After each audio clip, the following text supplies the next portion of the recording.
ఆంధ్ర రాష్ట్రం అమరావతి ఊపిరి పీల్చుకుంటుంది అనే విషయం వాళ్ళకి స్పష్టంగా అర్థమవుతా ఉంది అమరావతి వెళ్తే.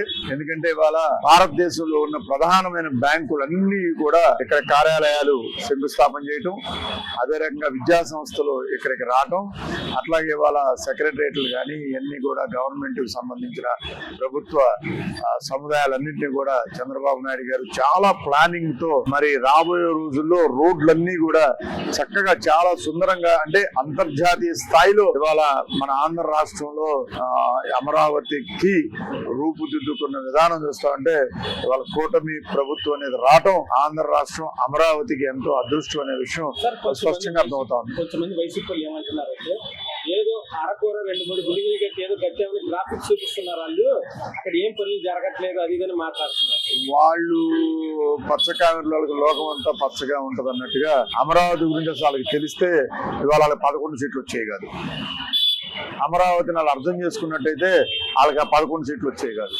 ఆంధ్ర రాష్ట్రానికి రాజధాని లేని విధానాన్ని చేసింది గత ప్రభుత్వం. మరి కూటమి వచ్చిన తర్వాత చక్కగా ఆంధ్ర రాష్ట్రాన్ని అభివృద్ధి పదంలో కూటమి తీసుకెళ్తా ఉన్నది. అది స్పష్టంగా అక్కడ ఉన్న రైతులకు కానీ అక్కడ ఉన్న కానీ ఆ చుట్టుపక్కల ఉన్న గ్రామాలకు కానీ మా అందరికీ కూడా అర్థమవుతుంది. వాళ్ళు కూడా ఒక్కసారి దయించి వెళ్ళి అక్కడికి వెళ్ళి చూసి వస్తే దాన్ని అర్థం చేసుకుంటే వాళ్ళకి అర్థమైందనే విషయం కూడా.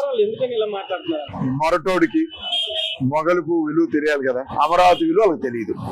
ఈ గవర్నమెంట్ వచ్చిన తర్వాత అమరావతి యొక్క పనులు చాలా వేగవంతంగా నడుస్తున్నాయి. మనం చూస్తూ ఉంటే గత పాలన ప్రభుత్వంలో అమరావతిని భ్రమరావతి అనే నినాదంతో అక్కడ శిథిలావస్థకు చేర్చి కట్టబడిన కట్టడాలు కానీ అక్కడ ఉన్న అభివృద్ధి చేసిన గత ప్రభుత్వం చేసిన అభివృద్ధి పనులు కానీ నామరూపాలు లేకుండా చేయడానికి ప్రయత్నించారు. కానీ అలాగా ఆ తర్వాత ప్రభుత్వం ఈ యొక్క ప్రభుత్వంలో అమరావతిని అత్యంత సాహసోపేతంగా అత్యంత వేగవంతంగా అభివృద్ధి చేయడానికి కంకణం కట్టుకుని అత్యద్భుతమైన కట్టడాలని సాధించడానికి వేగంగా ముందుకు నడుస్తోంది. అసలు ఏం సరిగ్గా కట్టట్లేదు, ఏం చేయట్లేదు, ఏదో 1-2 కట్టే చూస్తున్నారు అది వైసీపీ మాట్లాడుతున్నారు. వాళ్ళన్నీ కూడా భ్రమలో ఉండే మాటలు.